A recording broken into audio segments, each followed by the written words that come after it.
We're given this problem right here, 42m squared, mc plus 36md minus 7n squared c minus 6n squared d, and we want to factor this completely. Well, the first two numbers right here, I can see that a 6 goes into 42 and 36, and an m can be taken out of both of them.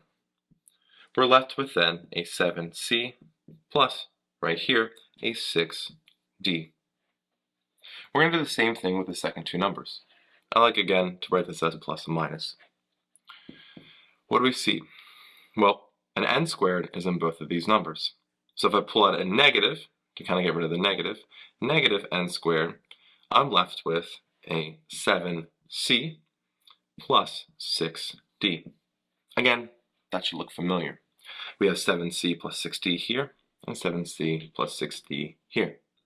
If we pull that actually out from both parts, so 7c plus 6d, we can bring down these two, 6m minus n squared, and now we actually have our final answer, 7c plus 6d times 6m minus n squared.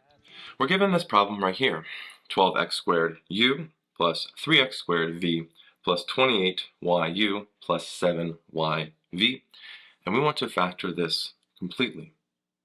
What do we see? The first part here, I notice a 3 goes into 12 as well as 3, and an x squared goes into this x squared and this x squared. So if I pull out a 3x squared from these two numbers, I'm left with a 4u plus, well, just a v.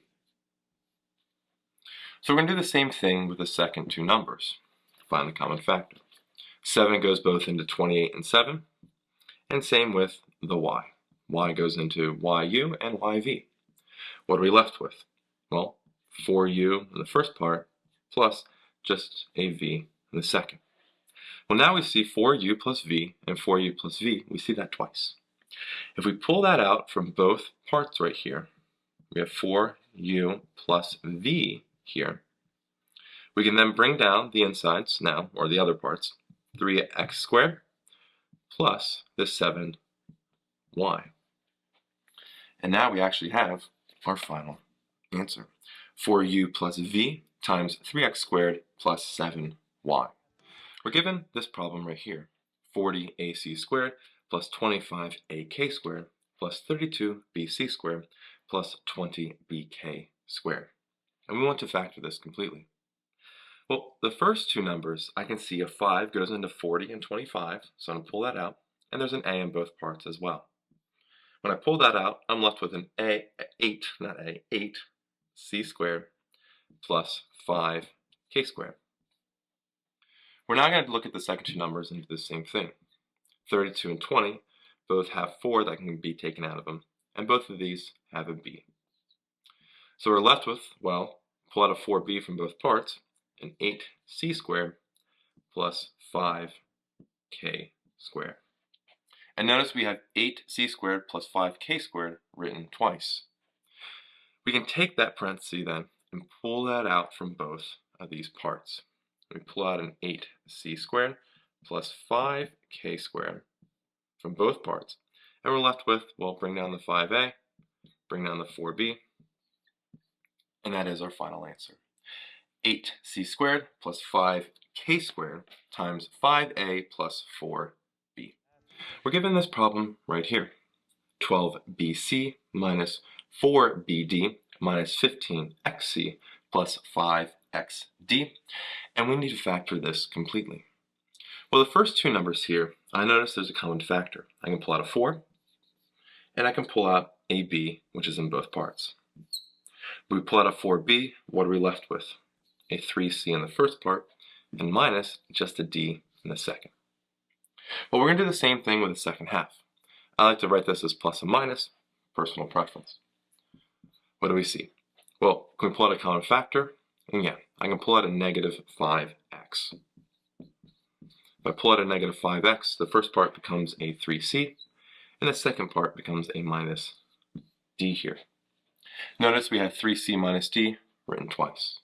We pull that out from both parts, 3c minus d here, and we're left with, bring down this 4b, and then a minus 5k x right here.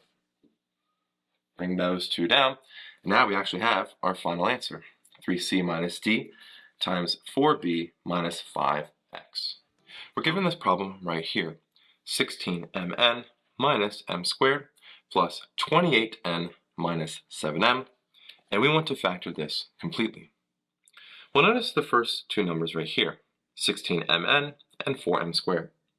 Both of them have, well, 4 goes into 16 as well as 4, and both of them have an m in it. We pull that out, and we're left with the first part just has a 4n. The second part is just 1m. So we have minus an m here. We're going to do the same thing with the second part.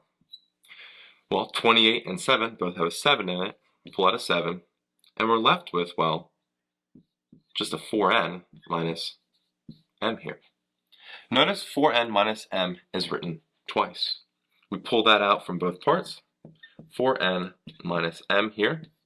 And what are we left with? Well, bring down this 4m plus 7. Squeaky. But now we actually have our final answer full of m's and n's. Keep them straight. 4n minus m times 4m plus 7. And again, that is our final answer.